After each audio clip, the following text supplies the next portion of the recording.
Hello friends, நாம் இன்றைக்கி பார்க்க போகிற டிஷ் நாட்டுக்கோழி குழம்பு. ஃபஸ்ட்டு ஒரு பேனில் தனியா 2 ஸ்பூன் எடுத்துக்கலாம். அது கூடவே பட்டை 2, லவங்கம் 6, ஸ்டார் முக்கு 1, கடல் பாசி 1 இதையும் நம்ம இதில் ஆட் பண்ணி நல்லா ஃப்ரை பண்ணி எடுத்துக்கலாம்.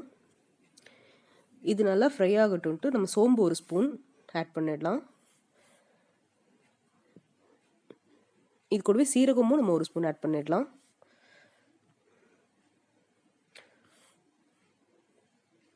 இது நல்லா ஃப்ரை பண்ணுங்க.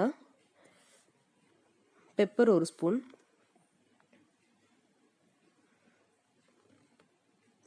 ஆட் பண்ணி ஃப்ரை பண்ணுங்க. நம்ம 1 kg நாட்டுக்கோழி வாங்கியிருக்கோம். அதுக்கேற்ற அளவு நம்ம மசாலா ரெடி பண்ணிகிட்ருக்கோம். காஞ்ச மிளகா ஒரு 10 நம்பர் ஆட் பண்ணி இது நல்லா ஃப்ரை பண்ணுங்க. இது ஃபுல்லாக ட்ரை ரோஸ்ட் ஆகுறதுக்கு ஒரு பிளேட்டில் ட்ரான்ஸ்ஃபர் பண்ணிக்கோங்க. அதே பேனில் நம்ம 1 ஸ்பூன் நல்லெண்ணெய் போட்டுக்கலாம். அதில் ஒரு 10 பல்லு பூண்டு, ஒரு 4 துண்டு இஞ்சி இதையும் போட்டு நல்லா வதக்குங்க. அது கூடவே நம்ம சின்ன வெங்காயம் கட் பண்ணி வச்சுருக்கோம். அதையும் நம்ம இதில் ஆட் பண்ணி ஃப்ரை பண்ணிக்கலாம். இது நல்லா ஃப்ரை ஆகட்டும்னு நம்ம ட்ரை ரோஸ்ட் பண்ணியிருக்கோம்ல அந்த மசாலா, அதோடு இதை ஆட் பண்ணி வச்சுக்கலாம். ஒரு குக்கர் எடுத்துகிட்டு அதில் ஒரு 100 ml நல்லெண்ணெய் போட்டுடலாம்.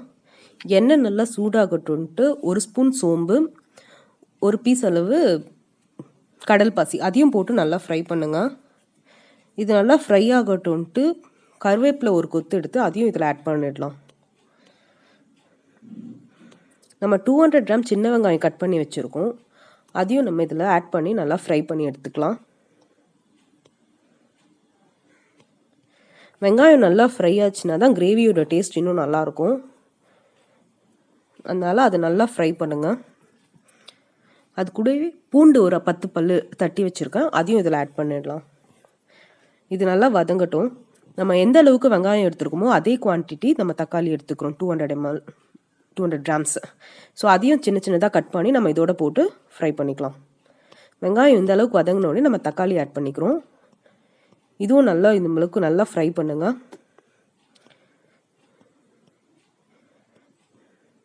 வெங்காயம் தக்காளி நல்லா ஃப்ரை ஆகட்டும்ட்டு நம்ம சிக்கன் ஆட் பண்ணிக்கலாம். சிக்கன் போட்டு நம்ம ஒரு 5 நிமிஷம் நல்லா கலந்து விடுங்க. அது நல்லா குக் ஆகணும்.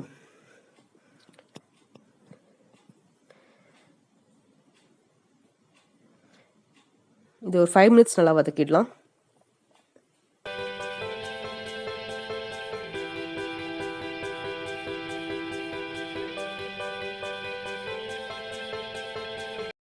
இது வதங்கட்டும்ட்டு நம்ம ஒரு கல்லுப்பு, இந்த ரெசிபிக்கு எவ்வளோ கல்லுப்பு தேவையோ அதுக்கேற்ற மாதிரி போட்டுக்கோங்க.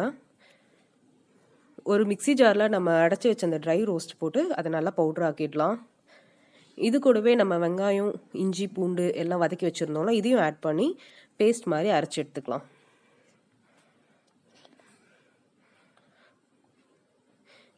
அந்த பேஸ்ட்டை நம்ம வதக்குற அந்த சிக்கனில் நாட்டுக்கோழியில் போட்டு நல்லா வதக்கிடுங்க. இது ஒரு 2 மினிட்ஸ் நல்லா வதங்கணும். அதோட பச்சை வாசனை போகிற அளவுக்கு இது நல்லா வதக்குங்க.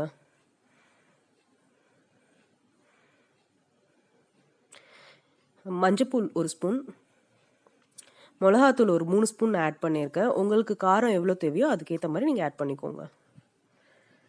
இதை நல்லா மிக்ஸ் பண்ணிவிட்டு நம்ம மூடி வச்சிடலாம். ஒரு 10லேருந்து 12 விசில் வர வரைக்கும் இதை விட்டுருங்க. இது முடிஞ்சிருச்சு. ப்ரெஷர் ரிலீஸ் ஆகிடுச்சு. இப்போ நம்ம இதை ஓப்பன் பண்ணலாம். நம்ம குழம்பு நல்ல ஒரு கன்சிஸ்டன்சியில் வந்திருக்கு. ஆயில் நல்லா மிதக்குது பாருங்கள், எவ்வளோ அழகாக இருக்குது.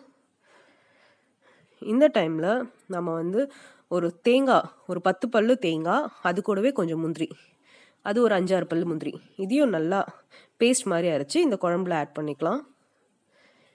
இது நல்லா மிக்ஸ் பண்ணிவிட்டு ஒரு கொதிக்க விடுங்க. இது நல்லா கொதிக்கட்டும்ட்டு நம்ம கருவேப்பிலை, கொத்தமல்லி ஆட் பண்ணால் நம்மளோட நாட்டுக்கோழி குழம்பு ரெடி ஆயிடுச்சு.